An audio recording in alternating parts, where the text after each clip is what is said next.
Halo pemirsa, selamat malam. Kita bersua lagi dalam Prime Time Talk dan saya Doni De Kaiser akan mengawal Anda sampai akhir jumpa kita dalam Prime Time Talk nanti.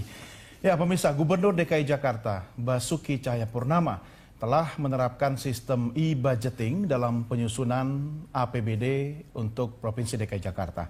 Walaupun berganti gubernur, tapi sistem e-budgeting bisa saja terus digunakan oleh gubernur baru kalau memang gubernur itu ingin menggunakan sistem ini. Dan di sisi lain, mencuatnya kasus korupsi APBD di daerah ibarat fenomena gunung es yang terlihat hanya bagian atasnya saja, tapi di bawahnya banyak yang tidak terungkap.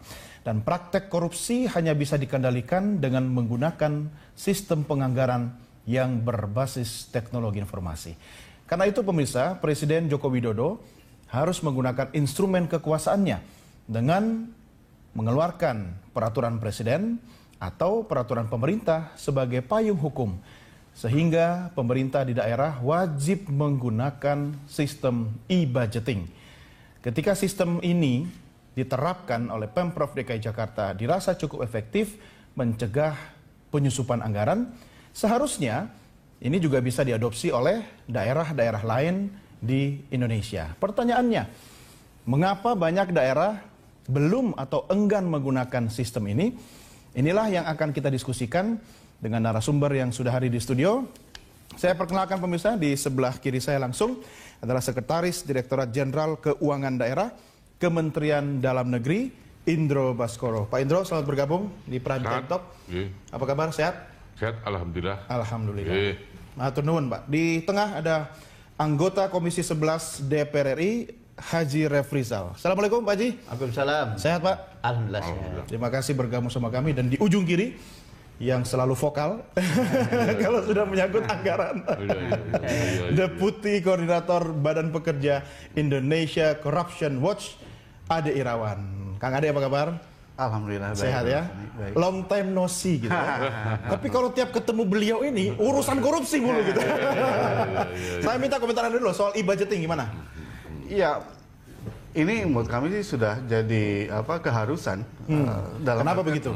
Ya kalau ingin menyelamatkan APBD, terutama anggaran daerah, terutama APBD, sistem ini yang paling tidak bisa meminimalkan praktek-praktek korupsi. Karena kalau dilihat dari data-data yang kami miliki, sebagian besar kasus korupsi sekarang trennya itu objek korupsinya itu adalah APBD. Nah, ada data nggak soal objek korupsi APBD itu nilainya atau persentasenya? Hampir 90% kasus 90%. korupsi, paling tidak kasus yang ditangani oleh kepolisian, kejaksaan maupun KPK itu terkait dengan APBD. Nah, kalau bicara soal korupsi APBD, umumnya itu bisa dimulai dalam proses penganggaran, penyusunan anggaran. Itu titik yang paling rawan. Proses eksekutif dan legislatif. Betul, eksekutif dan legislatif. Di situ terjadi bagi-bagi siapa yang akan mendapatkan proyek berapa dan sebagainya terjadi di situ. Makanya kemudian penggunaan teknologi kerap dihindari untuk memudahkan proses bagi-bagi tadi. Adanya e-budgeting itu membuat proses penganggaran bisa tidak hanya melibatkan eksekutif dan legislatif, tapi juga rakyat. Masyarakat mereka bisa melihat, termasuk mereka bisa mengontrol, sehingga anggaran tidak mudah untuk diotak-atik, digunakan untuk kepentingan-kepentingan di luar kepentingan rakyat. Begitu. Sayangnya rakyat tidak pegang passwordnya. Nah, sebenarnya mereka bisa kontrol kok. Misalnya kontrol doang kan? Bisa cek gitu ya. Iya. Rakyat atau wakil rakyat. Saya ajak Anda bertiga, bapak-bapak sekalian, kita lihat dulu statement dari Presiden Republik Indonesia Joko Widodo. Presiden mengimbau pemirsa, seluruh menteri dan kepala daerah agar memudahkan koordinasi antara pemerintah pusat dan pemerintah daerah. Presiden juga mengatakan selama ini perencanaan proyek tidak fokus dan tidak atau belum memiliki prioritas yang jelas. Bahwa kita ini sudah bertahun-tahun anggaran kita tidak pernah fokus. Perencanaan kita tidak pernah fokus dan tidak memiliki prioritas yang jelas. Oleh sebab itu, saya ingatkan agar baik di kementerian, di lembaga, di provinsi, di kabupaten, di kota, berilah prioritas apa yang ingin dikerjakan. Dan jangan banyak-banyak yang namanya prioritas, yang namanya fokus. Di bawah 3 lebih baik. Kalau enggak masih sulit lagi, di bawah 5. 1, 2, 3 cukup. Masih pengen tambah 1, 2, 3, 4, 5 cukup. Jangan semuanya menjadi prioritas. Pak Indro, Presiden mengatakan masih kurang fokus. Tidak fokus malah. Komentar Anda? Jadi gini, ini kebetulan saya juga sudah lama lah. Saya gelut di bidang keuangan daerah. Iya. Jadi mulai zaman Orde Baru gitu, sampai reformasi ini. Ya mungkin sudah 33 tahun lah. Saya sebagian besar saya lama di... Berapa? 33 tahun. Lebih lama dari jabatan Orde Baru itu sendiri. Ya udah khatam lah Pak ya. 17 tahun di Orde Baru, 15 tahun reformasi. Saya banyak di keuangan. Iya, iya. Jadi kalau dulu memang anggaran itu masih tradisional gitu. Mulai dari penata usahanya kita masih cash basis. Anggarannya masih line item, jenis proposan. Iya kan? Coba kalau dulu cost politiknya, ini ya kan, itu bulat, kita nggak ada ya kan, terutama tuh ya kan beban-beban politik, akhirnya fokus. Nah di era reformasi udah perubahan luar biasa, ya kan mulai dari accrual basis sudah sistem akuntansinya, anggarannya performan, budget, malah ditambah Pak Jokowi luar biasa, orientasi pada program, money follow program, supaya real. Real aja lah. Jangan kerjaan. Gimana? Nambah kerjaan atau nambah? Lo nggak supaya Mas Jokowi benar tadi. Berarti udah benar. Beliau, ya kan? Real aja. Jangan function. Real ya toh. Nah baru sekarang budgeting supaya aman. Sudah real, sudah konkret Pak Jokowi kan gitu. Kawal budgeting. Ya dikunci. Jadi Anda setuju ya? Oh setuju sekali. Kunci per cycles anggaran. Mulai dari perencanaannya, pelaksanaan anggarannya, gitu, sampai relasi. Pertanggung jawaban. Oh iya betul. Udah nggak bisa lagi. Ibaratnya ya nyelonong. Kalau saya percaya dibulatkan, dikunci jebret, ya pelaksanaan juga kunci jebret. Nanti tidak ada orang yang minat jadi kepala daerah. Gimana? Nanti tidak ada yang minat jadi kepala daerah kalau udah dikunci-kunci gitu, Pak. Duh, ini kan namanya anggaran publik, public finance, duit publik. Shareholdernya pemegang sahamnya itu masyarakat. Itu kepala daerah itu eksekutor, DPRD itu stakeholder. Kan ini eksekutif dan legislatif sering menjadikan anggaran untuk bargaining, ya kan? Nah ini kan komunikasi politik antara eksekutor dengan ya legislator. Mungkin kedepannya akan beda gaya komunikasinya lagi. Tapi apa dampaknya kira-kira? Kalau kita bicara dampak positif dirasakan rakyat. Tapi komunikasi politik antara eksekutif dengan legislatif pasti akan berubah total kalau ini digunakan. Ya, kalau saya pribadi sih sebenarnya maaf itu, secara politik pun juga kalau programnya real. Misalkan ya kan itu teman-teman DPRD ya kan MCK ya program itu ya bikin turap-turap di sawah, galengan-galengan ya pasti didukung lah. Pasti didukung. Daripada hibah misalkan itu loh bantuan, jadi masalah hukum malah. Iya. Kan hibah juga suka jadi bancaan toh selama ini. Ada nggak hibah yang bisa dikawal dalam sistem e-budgeting? Kalau saya pribadi ya kan, kalau misalkan hibah dikawal melalui budgeting yang paling real, jadi betul-betul benefit untuk masyarakat itu bentuknya di reposisi. Jadi gini, bikin program kegiatan aja, jangan hibah, ya kan?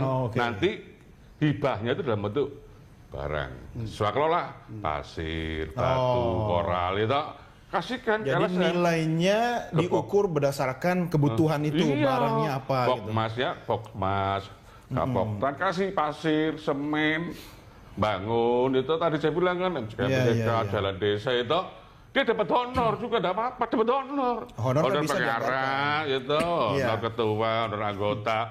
Tapi tanggung jawab melekat pada SKPD. Dinas Pertanian, Dinas PU. Ya, maksud saya pos-pos seperti honor, uang lelah itu masih memungkinkan.